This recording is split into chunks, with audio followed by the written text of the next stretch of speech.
This is Business Morning. Good morning and welcome to the program. I'm Chimeze Obi Iwago. Well, the 28th World Economic Forum on Africa begins today in Cape Town, South Africa, with the topics of shaping inclusive growth and shared futures in the fourth industrial revolution taking the center stage. Our participants at the World Economic Forum are hopeful of the success of the conference despite the controversies surrounding the meeting taking place in Cape Town, South Africa. Our business correspondent there, Itumeleng Mafisa, spoke to some delegates on their expectation from the conference. Let's take a listen. Revolution. This is the theme of this year's World Economic Forum on Africa. More than 100 countries are expected to participate in this three-day event, with countries hoping to clinch business deals and woo investors. What are your expectations for this conference?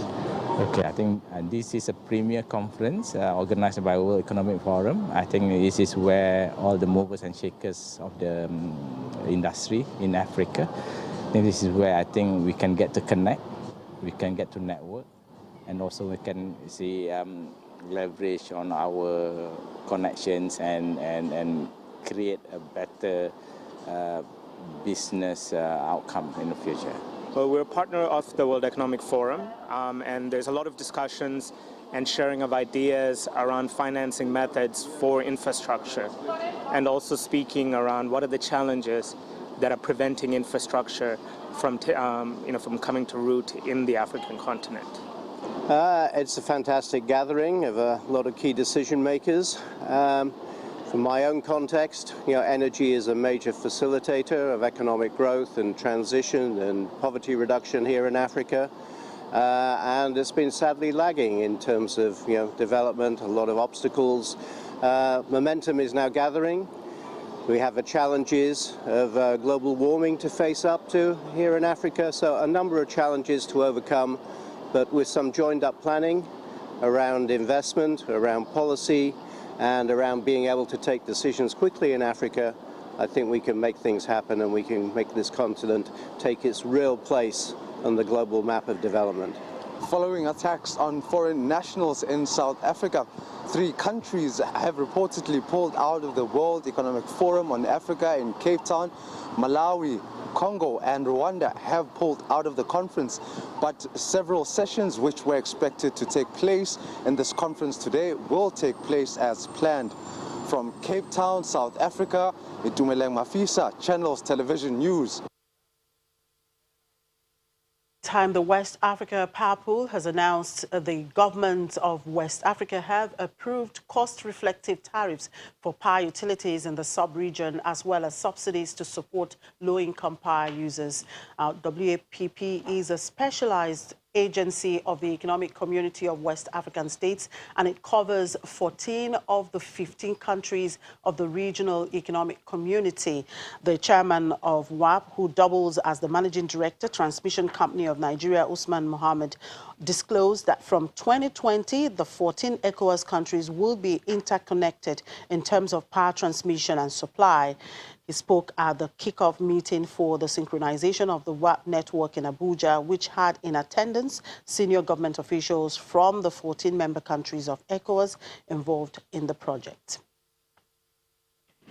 And with Nigeria's manufacturing sector contracting by 0.13% in the second quarter of GDP report, the Africa Export-Import Bank is asking the federal government to intensify support for local industries, offering to provide information on African markets to the manufacturers. The president of AfCFTA, Professor Benedict Orama, tells fiscal players and industrialists to leverage the Africa Continental Free Trade Area Agreement for growth. That Nigeria should consider prioritizing labor-intensive light manufacturing in its industrial policy. That will enable manufacturers and others to begin to appreciate that Nigeria's most abundant resource is labor, and not, in fact, oil or cocoa or any other. As Nigeria matures and establishes a manufacturing base, a transition to heavier industries can be made. At the initial stage of emphasizing light manufacturers, government can create special arrangements to support private sector-led heavy industries in critical areas, for example, petrochemicals, machine tools, steel, cement, and such critical industries. This will be a version of the approach China took. As a result, I propose an export-oriented manufacturing strategy both at the country and firm levels. For this to succeed, the initial focus should be on the African market, leveraging the AfCFTA as well as Africans in the diaspora. Man can work with agencies of government to open markets for Nigerian manufactured goods across Africa. For instance, across some parts of Southern Africa, Nigerian traders dominate the retail of some products such as auto spare parts and consumer electronics. Understanding the size of that market, understanding the footprints of these Nigerians controlling these markets, may be able to help man to expand his manufacturing.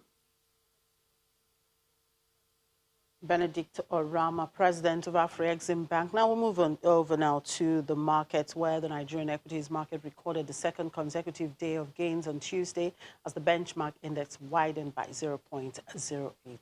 Well, let's get details from Temple Ashaju. Hello, Temple. Good morning. What possibly may have driven this gain we are seeing now, and how sustainable is this?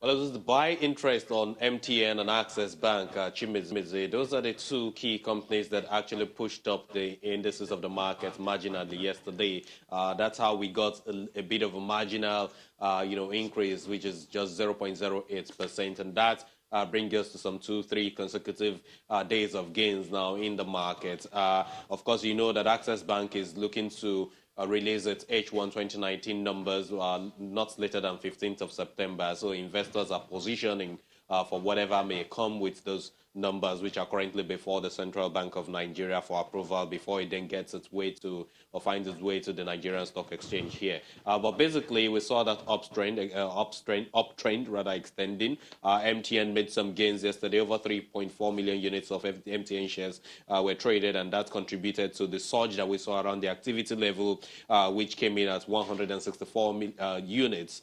164% yesterday, actually. Some 294.41 million units of shares traded yesterday in total at a value of 3.49 billion naira.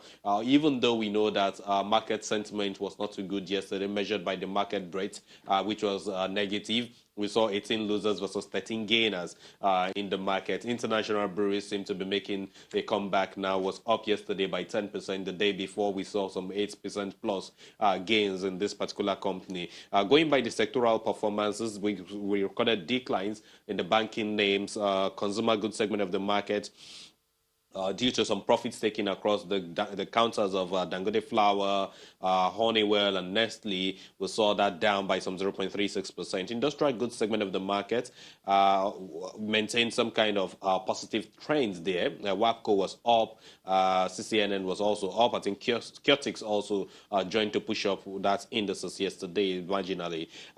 Insurance, of course, that's the sector of the market that is looking for money at this point in time, seeking liquidity for recapitalization purpose. So we're seeing investors crisscrossing, buy and sell on that particular counter. Oil and gas yesterday was down, O&O, some profits taken there, down by some 1.27%, now led to a decline of 0.18% for the oil and gas sector as a whole. But if you look at the energy stocks, there's basically no movement, even though we know that yesterday Forte Oil successfully had its AGM. We're yet to know the outcome of that AGM. Let's move on to the NASDO2C, which is the unlisted securities market. We got the negative movement there yesterday. Market cap at 509.15 billion naira. We got volume of just 7,050, and of this particular volume, WAMCO, which has experienced some sell down in recent time, experienced a bit of comeback yesterday. We saw some 2,000 units of its shares traded. Mascom also had 2,000 units of its shares traded.